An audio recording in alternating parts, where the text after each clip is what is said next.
우리 주님 교회 창립 4주년 감사 예배로 드려지는 날 제가 설교를 하게 돼 갖고 이게 좀 말이 안 되는 거 아닌가 이런 생각을 좀 하게 됐는데, 그 말씀을 준비하면서 그 어떤 말로 오늘의 말씀을 시작하면 좋을까 이렇게 좀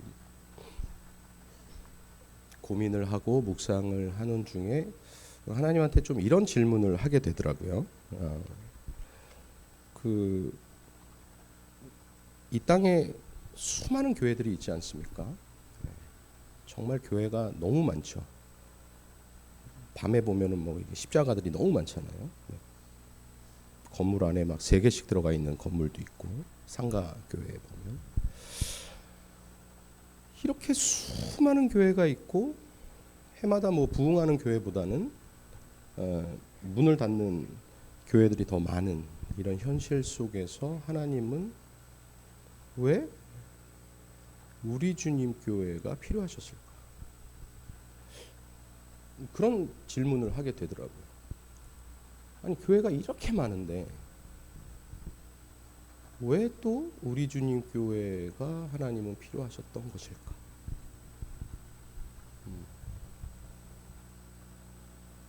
차라리 뭐 다른 교회들과 동역을 하게 하셨을 수도 있고, 또 뭐 윤종 목사님 뭐 지저스 월드 미션이라는 큰 선교 단체를 더 견고히 해서 어떤 선교의 베이스 캠프로서의 어떠한 그런 사역을 감당하게 하셨어도 되는데 왜 굳이 이렇게 교회가 많은데 또 하나의 우리 주님 교회가 필요하셨던 것일까? 뭐 이런 질문을 좀 하게 되더라고요.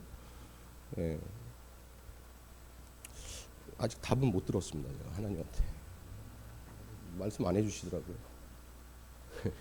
그래서 어쨌든 왜 그러셨을까? 무슨 필요가 있으셨을까? 이런 생각을 좀 하게 됐습니다. 창립 4주년이라고 하니까 이 교회가 무엇일까라는 생각을 좀 하게 되더라고요. 교회란 무엇인가는 여러분들도 뭐 다 아시다시피 한스 퀸이라는 되게 유명한 그 예배학자가 썼던 책 제목이기도 합니다. 교회란 무엇인가? 뭐 그 신학을 하는 사람들한테는 이제 필독서, 이게 학부 때 읽는 필독서 중에 하나죠. 근데 그 책을 읽어봐도 저는 이 교회가 무엇인가를 잘 모르겠더라고요. 지금도 잘 모르긴 하겠지만 교회란 무엇인가?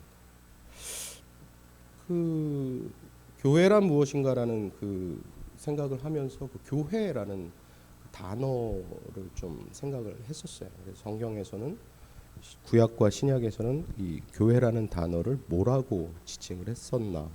근데 그 용어 단어적 의미가 굉장히 조금 저에게는 의미가 있게 다가오더라고요. 구약에서는 이 뭐 구약, 신약 다 이 2가지 단어를 사용을 하고 있는데, 하나는 이제 카할이라는, 구약에서는 카할 그리고 야다라는 이 2개의 단어를 교회라는 공동체의 이름을 쓰고 있는데, 이 카할이라는 단어의 뜻은 불러내다라는, to call, 하나님께서 이제 불러내다라는 뜻으로 사용됐었고, 야다라는 것은 어떤 지정된 장소에 이렇게 모이다라는 뜻으로 구약에서 그렇게 사용이 되어졌던 것이 많은 부분에 이렇게 나타나고 있죠. 근데 동일하게 신약에서도 단어만 달라졌지 의미는 똑같더라고요. 신약에서는 어떤 교회라는 그 단어를 쓸 때 에클레시아라는 단어를 굉장히 많이 썼었는데, 그것이 역시 구약의 카할이라는 뜻과 동일하게 불러내다. 또 하나는 시나고게라는 말을 쓰는데, 그것이 아까 전에 이야기했던 구약에서의 야다라는 단어와 같은 의미, 지정된 장소에 모이다. 그러면 구약이나 신약이나 이렇게 정리를 해보면 하나님께서 하나님의 백성을, 나의 백성을 불러내서 어떤 지정된 장소에 모이게 하셨다. 그것이 이제 교회라는 단어로 보면 이제 교회라는 뜻인데, 그럼 모여서 무엇을 했을까요? 그런 생각을 제가 하게 되더라고요. 불러내서 모였는데 여기서 뭘 했지? 근데 이 불러내서 모인 이 공동체의 모임은 너무도 많고, 구약에서는 정말 그 어떤 교회의 모습에 대한 것들이 너무 많이 기록이 되어 있죠. 뭐 여러분들도 잘 알다시피 초대교회의 뭐 사도들의 가르침에 따라 떡을 떼고 교제하고 뭐 또 기도하기를 힘쓰고 뭐 서로의 필요에 따라서 자기의 물건을 통용하기도 하고 뭐 교회는 뭐 집사가 있고 장로가 있고 뭐가 있고 뭐 수많은 그런 교회의 모습에 대한 기록들이 있는데 제가 오늘 여러분들과 함께 좀 생각해 보고자 하는 부분은 바로 오늘 이 여호수아. 좀 뜬금없죠. 34절과 35절. 그 후에 여호수아가 율법책에 기록된 모든 것대로 축복과 저주하는 율법의 모든 말씀을 낭독하였으니 모세가 명령한 것은 여호수아가 이스라엘 온 회중과 여자들과 아이와 그들 중에 동행하는 거류민들 앞에서 낭독하지 아니한 말이 하나도 없었더라. 이것이 왜 저는 교회가 무엇인가라는 것에 이 본문을 선택을 했었던 걸까? 저는 누군가 저에게 교회란 무엇입니까? 라고 물은다면 저는 분명히 이 본문을 가지고 그분한테 답변을 할 것 같아요.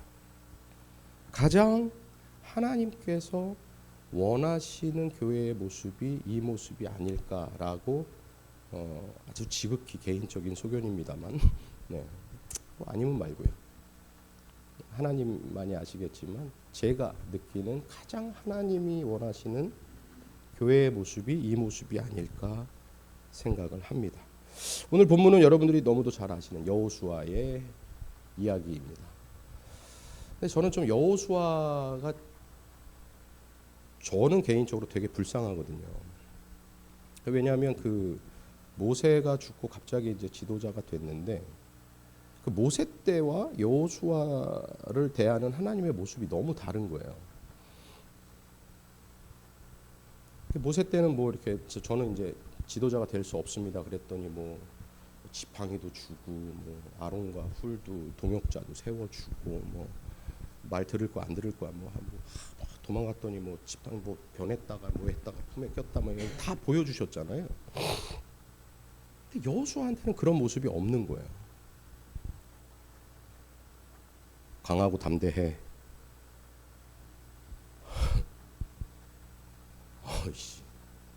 뭐 이게 어떻게 그렇게 좀 보면은 여호수아가 모세보다 훨씬 더 이렇게 뭔가 믿음이 출중했나? 뭐 이런 생각도 해볼 수 있지만 사실 저는 뭐 믿음이 사람이 뭐 거기서 거기죠.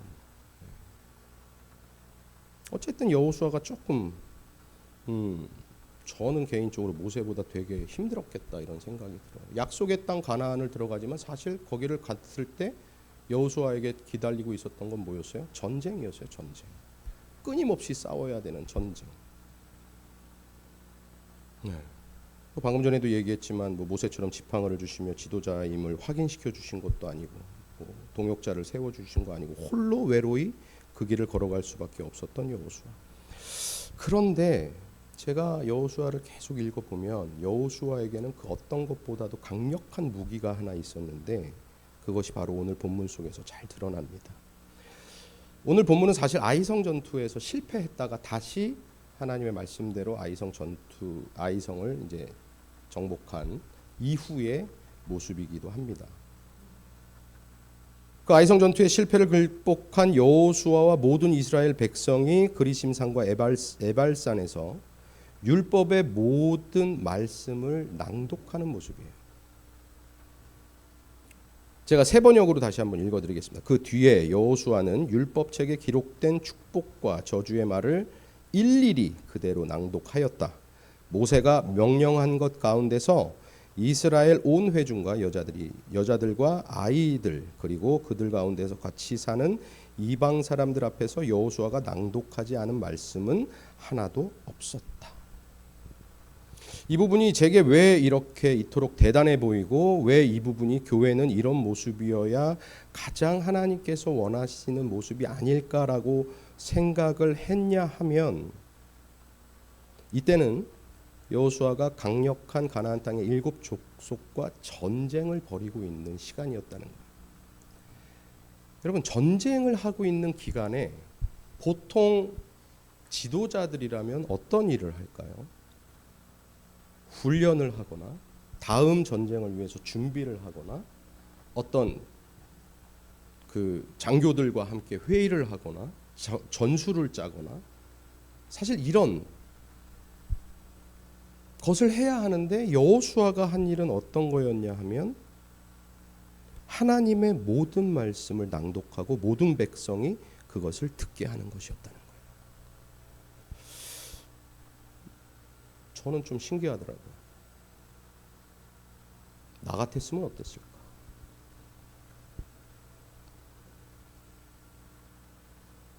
그 전쟁통에 내일이 되면 또 싸워야 되고 죽을 수밖에 뭐 죽을지도 모르는 그런 전쟁의 그 긴박한 상황 속에서 여호수아가 택했던 가장 강력한 무기는 율법책에 기록된 모든 것을 낭독했다는 거예요.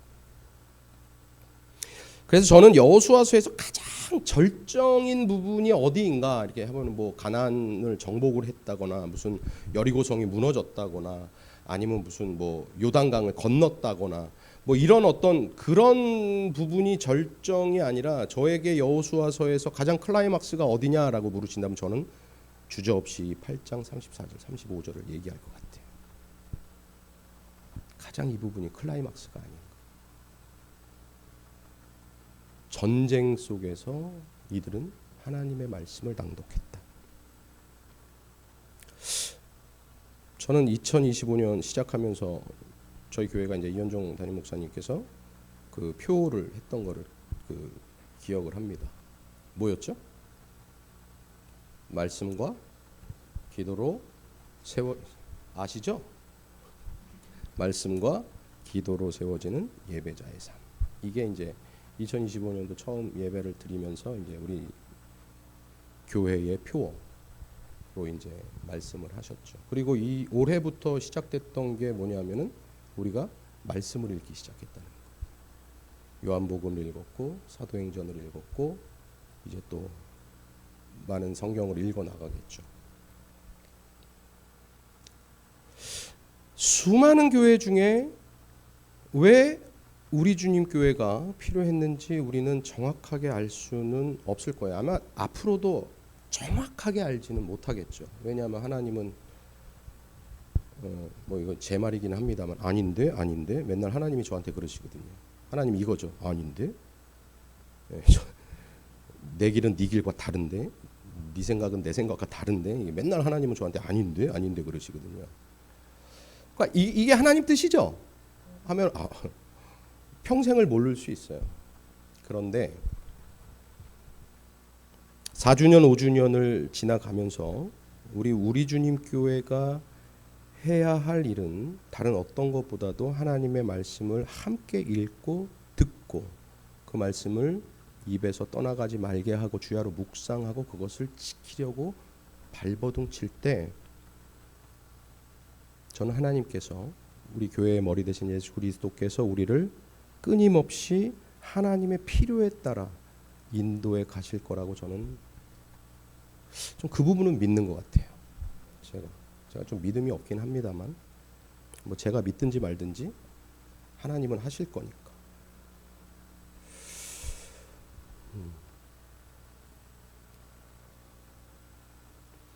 급속도로 세상이 빠르게 변화하잖아요. 이게 뭐 제가 우리 이 공동체의 막내잖아요. 너무 좋습니다. 저는 이 공동체의 막내인 게 얼마나 행복한. 1도가 왔네 오늘. 너가 막내구나. 왜? 저도 이제 막 그 언제였지 누구랑 뭐 미팅하려고 갔는데 제가 키오스크를 잘 못하겠는 거예요. 이게 어려운 건 아닌데 뭐가 이렇게 복잡하게 돼 있더라고요. 그래갖고 얘가 이제 저한테 그 얘기 하더라고요. 목사님도 키오스크 잘 못하시네요. 미안해, 늙어서 그래. 뭐 이런데 이 너무 빠르게 변화되는 그런 세상 속에서 우리는 때로는 두렵기까지 하죠. 이게 맞나? 이렇게 살아가는 게 맞나? 세상은 너무도 빠르게 변해가는데 내가 이렇게 지금 발맞추지 못하니까 자꾸 두렵고 뒤처지는 것 같고 나 이제 50 조금 넘었는데 어떡하지? 40년은 더 살아야 되는데 좀 그런 생각이 드는 거예요.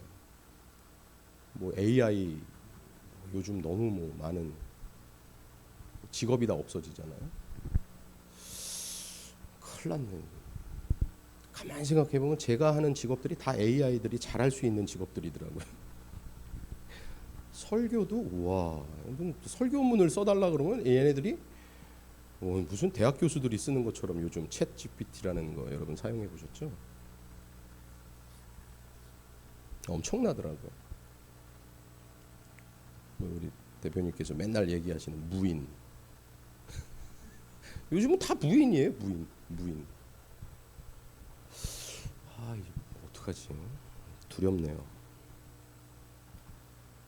뭐 우리의 삶이 전쟁 같은 하루하루를 살아가는 그것과 좀 비슷하지 않나 싶어요. 그런데 이 두려운 마음이 없어질 수 있는 가장 유일한 방법은 하나님의 말씀을 계속 읽는 것밖에 없더라고요. 그 말씀을 입에서 떠나지 않게, 그리고 그것을 계속 묵상하고, 또 그것을 묵상하는 거에 그치는 것이 아니라 계속 지켜서 행하려고 발버둥 칠 때, 그때 우리는 좀 하나님의 넉넉함과 그 그리스도의 영광이 우리를 인도해 가심을 느낄 때 우리가 두려워하지 않을 수 있지 않을까, 그런 생각을 해봅니다. 이 8장 요 본문의 말씀을 가만 보면은 사실 다시 1장으로 돌아가서 여러분들 강하고 담대하라, 강하고 담대하라, 강하고 담대하라 얘기할 때 보면 가장 하나님께서 여호수아에게, 저는 뭐 모세의 지팡이처럼 아론과 훌을 붙여주지 않았지만 여호수아에게는 가장 강력한 무기를 하나님께서 주셨구나라는 걸 우리는 알 수 있죠. 그래서 그 1장에 강하고 담대하라 보다도 우리는 그 8절에 나와 있는 이 말씀을 끊임없이 네 입에서 떠나가게 하지 마, 여호수아야. 그리고 그것을 끊임없이 주야로 묵상해. 그리고 이것을 지켜 행해. 그럼 너의 길이 형통할 거야. 그게 가장 강력한 무기를 하나님께서 주셨다고 생각을 해요. 오늘 창립 4주년 우리 주님 교회, 우리 표어처럼 말씀과 기도로 세워주는 예배자의 삶을 우리가 살아가고, 끊임없이 우리 공동체가 하나님의 말씀을 읽고 그 말씀 안에 거할 때 하나님께서는 우리 주님 교회를 통해서 하나님의 필요를 채워 가실 줄 믿습니다. 그리고 그 하나님께서 우리에게 두려움은 사라지고 넉넉한 풍성함과 영광으로 우리 안에 넘치게 해 주실 줄로 믿습니다. 같이 기도하겠습니다.